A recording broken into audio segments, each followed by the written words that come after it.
जय श्री राम दोस्तों, जय हनुमान बाबा की। कैसे हैं आप सब? आई होप आप सब बहुत अच्छे होंगे, स्वस्थ होंगे और मस्त हैं होंगे। तो ये वीडियो मैं लेकर आई हूँ। पहली बात तो अगर ये वीडियो जिसको बहुत हेल्पफुल हो वही ये वीडियो देखे, अदरवाइज़ आप वीडियो छोड़ के जा सकते हैं, क्योंकि जो मैं ये आज उपाय बताने वाली हूँ वो राम नवमी के दिन आपको ये उपाय करना है 6 अप्रैल को। अगर आपके घर में ये सारी दिक्कतें हैं तो यही लोग ये उपाय करेंगे। जैसे कि किसी के घर में ज़मीन जायदाद को लेकर या हिस्सा बकरा नहीं लग पा रहा है उनके लिए, या फिर कह सकती हूँ कि जो काफ़ी टाइम से लोग बीमार हैं, दवा के भरोसे हैं, वो नहीं स्वस्थ हो पा रहे हैं, या कह सकती हूँ कि जो काफ़ी टाइम से हॉस्पिटल में एडमिट हैं बट वो उनके केस में कुछ प्रोग्रेस नहीं हो रहा है, और जिनके घर में शादी नहीं हो रही है, जिसकी चाहे लड़का चाहे लड़की, ये जिनके घर में शादी नहीं हो रही है वो ये उपाय ज़रूर करेंगे।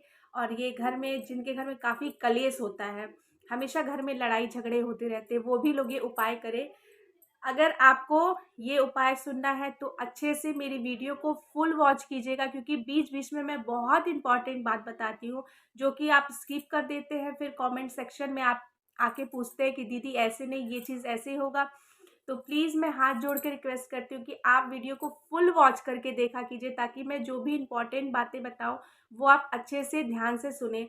तो मैं फिर से ये कहूँगी कि ये वीडियो उन्हीं लोगों के लिए जो इतने प्रकार की दिक्कतें इनके घर में हैं, और ये उपाय मैं खुद करती हूँ, तो मैंने सोचा कि मैं ये एक्सपीरियंस आप लोग के साथ ज़रूर शेयर करूँ, क्योंकि आप मेरी एक यूट्यूब पूरी फैमिली बन गए हैं, तो आपका ये जानना हक है कि हाँ, कुछ ऐसे-ऐसे उपाय हैं जो मैं करती हूँ और मेरी ज़िंदगी में गज़ब का परिवर्तन आ चुका है। तो चलिए वीडियो को स्टार्ट करते हैं, लेकिन उससे पहले अगर आप मेरे चैनल पे न्यू हैं तो प्लीज़ जाके मेरे चैनल को ज़रूर सब्सक्राइब कर लीजिएगा। हनुमान जी से रिलेटेड, हनुमान जी की कृपा, राम भगवान से रिलेटेड मैं वीडियोज़ लेकर आती हूँ, तीज त्योहार से भी रिलेटेड। तो आप लोग प्लीज़ मेरी वीडियो को ज़रूर मेरे चैनल को ज़रूर सब्सक्राइब कर लीजिएगा।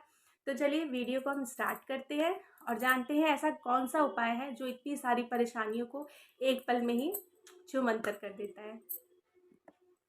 तो आप लोग को पता ही होगा कि हमारे हिंदू धर्म में नया साल, नया संवत जिसे कहा जाता है, वो शुरू हो चुका है 30 मार्च से। और इस जो संवत है उसका नाम है सिद्धार्थी। और इस पूरे साल जो है, मतलब कहाँ कह सकती हूँ कि नए फसल होंगे, मतलब खुशियाँ घर में आएँगी, कुछ ना कुछ आपके काम बनते जाएँगे। बहुत छोटे काम भी बनेंगे, बहुत बड़े काम भी बनेंगे जो आप कभी सोचे नहीं हो, एक्सपेक्ट नहीं किए होंगे। तो ये सारी चीज़ें आपके साथ होती रहेंगी। और सबसे अच्छी बात है, चैत के नवरात्रि चल रहे, तो ये नवरात्रि में ही आपको ये उपाय करने हैं। 6 अप्रैल, जी हाँ, 6 अप्रैल को है रामनवमी, हमारे प्रभु श्री राम के जन्म उत्सव का दिन है। इसी दिन कहा जाता है हमारे श्री राम जी के जन्म से हमारे इष्ट देव, हमारे घर के देवी देवता हनुमान बाबा तो बहुत प्रसन्न हुए थे, वो उनका इंतज़ार कर रहे थे। लेकिन उनसे भी ज़्यादा प्रसन्न जिसको कहा जाएगा हमारे देवादिदेव महादेव, महादेव, जी हाँ, ठीक सुना आपने। महादेव बहुत ज़्यादा इच्छुक थे कि श्री राम भगवान इस पूरे ब्रह्मांड पे जन्म लें, क्योंकि उनके इष्ट हैं। वो हमेशा अपने जाप में राम, राम का जाप करते रहते हैं। आप हनुमान बाबा का तो आप सुने ही होंगे कि हनुमान बाबा तो राम जी राम, राम बोलते ही हैं, लेकिन हमारे भोलेनाथ, हमारे महादेव भी राम, राम के जाप से ही उनका कहा जाता है, वो हमेशा यही जाप करते हैं, तो वो काफ़ी प्रसन्न होते हैं। अगर आप इतना पावरफुल है राम शब्द, जय श्री राम, अगर आप दिन भर में बोलते हैं तो सोच अरे हनुमान बाबा तो प्रसन्न होते ही होते हैं, महादेव प्रसन्न होते हैं, और जब महादेव प्रसन्न रहते हैं तो हमारी माँ भगवती जगदम्बा भी प्रसन्न होती हैं, उनकी पत्नी। और जब वो प्रसन्न होती हैं तो हमारे श्री गणेश भगवान, भोले बाबा के सबसे छोटे पुत्र हैं, वो बहुत प्रसन्न होते हैं। और वो प्रसन्न होते हैं तो हम भोले बाबा के जो उनके बड़े पुत्र हैं कार्तिकेय, वो काफ़ी प्रसन्न होते हैं। कहा जाता है कि कार्तिकेय जो होते हैं वो पूरे देवी देवताओं के सेनापति हैं, तो वो मतलब जैसे आपको मान प्रतिष्ठा में अगर आप इनकी पूजा करेंगे ना कार्तिकेय की, तो आपको हमेशा मान प्रतिष्ठा आपकी बढ़ती जाएगी। और गणेश भगवान तो आप जानते हैं बुद्धि के देवता हैं, अ, घर में मांगलिक कार्य कराते हैं। अगर ये खुश रहेंगे तो लक्ष्मी जी आपके घर में वैसे ही बरकत हमेशा होती रहेगी। तो ये सारी चीज़ें कहा जाता है कि राम, राम के जाप से इतने सारे आपके ग्रह, गोचर, देवी, देवता सब प्रसन्न होते हैं। इसलिए जितना हो सके उतना राम राम का जाप आप लोग ज़रूर किया कीजिए। तो चलिए पहले उपाय के बारे में बात कर लेते हैं, क्योंकि ये मैं इसलिए आपको बता रही हूँ, आप लोग को ये मत लीजिएगा मैं वीडियो लंबा करने के लिए ये सारी चीज़ें बता रही हूँ। नहीं, मैं इसलिए ये बता रही हूँ कि देखिए राम शब्द से कितना पॉजिटिविटी होती, कितना स्ट्रांग होते हैं और कितने ग्रह गोचर आपके मतलब निकट रहते हैं। तो चलिए अब बताती हूँ कि अब आपको ये क्या करना है। तो देखिए ये आपको करना है 6 अप्रैल को रामनवमी के दिन सुबह नहा धोआ के अच्छे से स्वच्छ कपड़े पहन लीजिएगा। आपको किन किन चीज़ों की ज़रूरत है, या तो आप घर पे ये सारी चीज़ें बना के लेके जाइएगा या फिर आप मंदिर में कर लीजिएगा। तो सबसे पहले मैं बता देती हूँ, जो एक पान का पत्ता होता है, मैं यहाँ पिक्चर्स में लगा दे रही हूँ। पान का पत्ता आपको चाहिए, ठीक है। कितने चाहिए? 27 पान के पत्ते आपको चाहिए, ठीक है। और एक छोटी शहद की जो डिब्बी आती है ना, 10 रुपए की मेरे ख्याल से आती होगी, तो आपको 10 रुपए की शहद की छोटी सी डिब्बी लेनी है। अब आपको क्या करना है कि जैसे ये अनामिका उंगली होती है, ये आपको शहद वाले डिब्बे में ऐसे अनामिका उंगली डिप करनी है और पान के पत्ते पर आपको लिखना है श्री राम, श्री राम, ठीक है। बस आपको मैं हमेशा कहूँगी 27 पत्ते, तो 27 बार आपको लिखना है श्री राम। लेकिन उस श्री राम में आपको एक मन में भाव लाना है। आपको एकदम लगे ना कि सच में मैं जो ये उपाय कर रही हूँ या कर रहा हूँ, आपको मतलब लगे ना कि सच में भगवान मेरी ये सारी परेशानियाँ जल्द से जल्द ख़त्म करने वाले हैं।